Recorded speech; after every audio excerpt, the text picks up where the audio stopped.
Hello, my dear friends. My name is Milad Far, and this is the sixth episode of the Kubeflow Introduction course. In this episode, I'm going to take a look on the most important section of the Kubeflow, that is the Kubeflow Pipelines component. The main target of using such platform, such interesting and the eccentric platform is to using the automation component, which is the pipelines. So I think, at least to me, this is the most important. This episode and actually the next episode is the most important episode of this series. So uh, please be with me, and we have a lot of things to do today. So, as you may remember, in the previous episode, I made notebooks, which is a Jupyter notebooks here. And right now, I'm going to show you what's exactly a Kubeflow pipeline is. In this episode, I'm going to show you the general structure of the Kubeflow pipeline, and after that, maybe we can consider what's the and we can run the pipeline actually. And so let's do that. A Kubeflow pipeline is generally a Python file, uh, and you can run it in a notebook. And also, you can have a file in the YAML format, so you can use both of them, and I will show you how you can use both of them. But the main structure of each pipeline is consisting of components. Let's show you this diagram. Maybe it would be more uh, clear. So, I'm sorry. What's this? Okay, I have a network problem. Okay. I think it is better view of a pipeline, actually a DAG view of a pipeline. Each steps, I mean the green boxes, actually the boxes that has a green cloud and arrow, is considered as a component. We can see those in a code. And you can see the inputs or outputs of each component, which are these, showing with the folder icon. So, for example, we have a loud preprocessed data, and the name is optional. You can define each name you want. And then these steps produce the X train pickles and Y train, which are the feature and targets. And then we can pass these outputs of these steps to the model trainer steps for using those data to training the models. After training the models, we have logs, which is very beneficial information for using in TensorBoard. I will show you in future episodes. And the model artifact, which is maybe pickle or binary or everything that you need for that. And then after, we can evaluate the model based on the Y, which is good for predictions, and see what's the metric, which are the output of these steps. Okay, so again, each of these green boxes consists of the pipeline components or pipeline steps or pipeline part. Okay, and each yellow, actually orange folders or orange boxes or orange icons consists the output or input of those steps. So next, let me switch to the pipeline codes. Okay. Before everything, you need to. It is important you must actually import these components DSL, and also you have to import the KFP, stands for Kubeflow Pipeline. And from KFV, you have to load the components and import input path, output path for saving the path. Okay. So as you may remember, this is the component or steps of, for example, we have to use decorators, Python decorators to define the components. And then we have a function called load data, which is optional and you can use everything you want. And in this parenthesis, you have to define the output of or input. For example, here, this is an it's a next it is another component. You have to define the input or output of each component and the type. For example, this is a data set. This is output data set. This is input data set, and this is output model. Okay, the type is model. Okay, so after that, we have to import specific libraries or install specific packages. For example, that's a more complicated Kubeflow pipeline, and we have to install the packages. Okay, I will show you it a few minutes later. So after that, we have to tell to Python or Python interpreter to do what exactly. For example, here we use scikit-learn datasets and then load the iris. And then we have the typical data modeling and data training or data splitting or making a model or fitting a model. A step which is splitting the models and then saving those splits and then training the model based on that data. And for example, like I said, these are the input data set of this component, which is train model. Okay. And we have to again import, although maybe we already imported this in this component, we have to import it again. I will explain why. And then we define the model, we fit based on the X train and Y train. And after that, after defining the various components, in the last step, we have to define the pipeline. Okay. Well, we tell the Python interpreter or Kubeflow, okay, this is the pipeline. The function is my pipeline, which is the name of that. The pipeline consisting multiple tasks based on what you need to do exactly. Okay.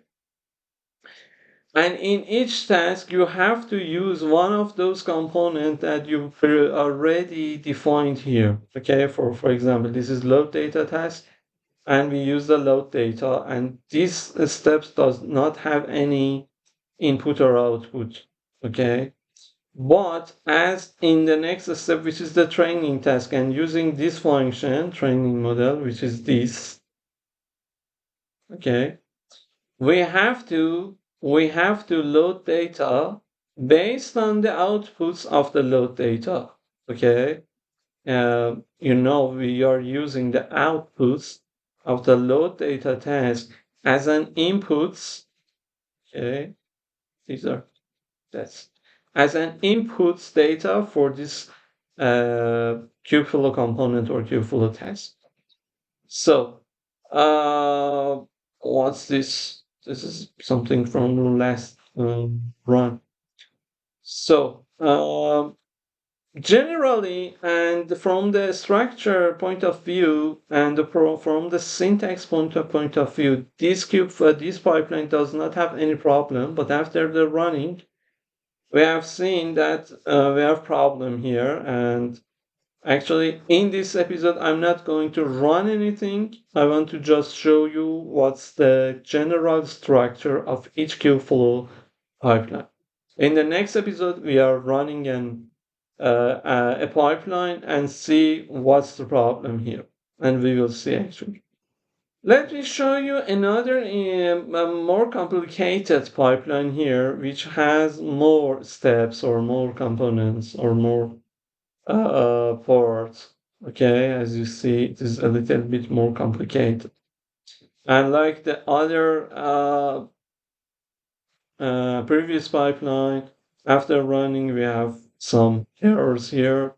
Although from the syntax point of view or the structure, it does not have any problem. Uh, like I said, you can define your global variable here and you can use them in each steps you want. For example, that's here and maybe that's it. For example, the base image is the base image variable. Okay. We have to import a KFB, DSL, input output dataset, artifact model, and everything you need for running your pipeline. What it is important to consider or focus on these steps. Let me say what exactly happening here.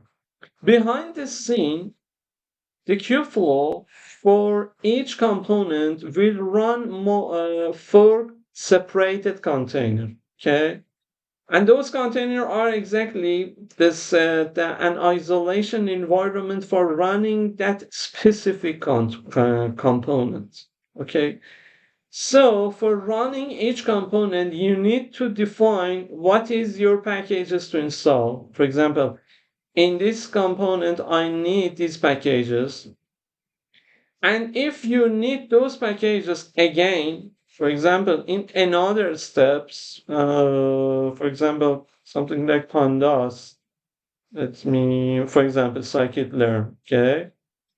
You have to define it again and Kubeflow will install it for you in that specific container. So again, each step is a separated and isolated container.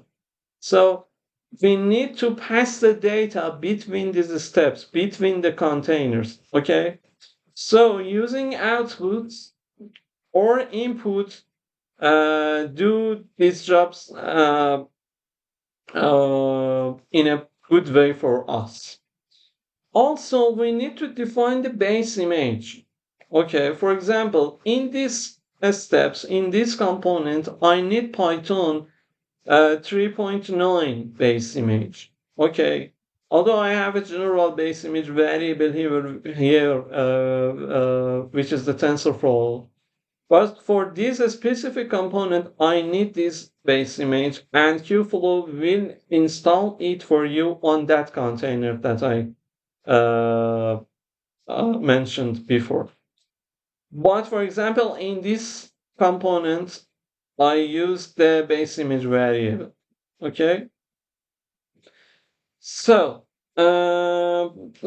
you can find this pipeline in my GitHub repository. Don't worry about that. I will put the link in the footer of the video, in the description part of the video, and you can just search my name, Amirian Far, in the GitHub and find my repository, which is the Kubeflow tutorial. Okay. So I'm not going to check these steps because these are the model learning and data manipulation for the model learning, and then giving the outputs based on OR methods. For example, this is the keras, and after that, we will fit the model based on these variables and then save the model in this path. Okay.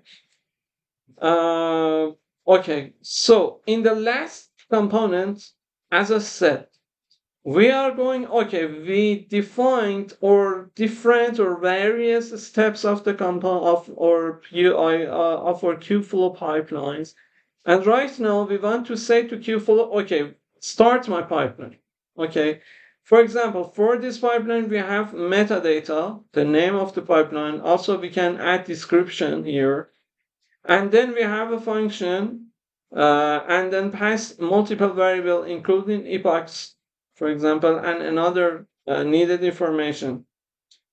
And the most important thing is that you can define requirements, hardware requirements not only for a whole the pipeline, but also for each separated or for each unique steps. Okay. For example, this is the task called data in a pipeline. Okay. I mean, the task was the green boxes that I mentioned before.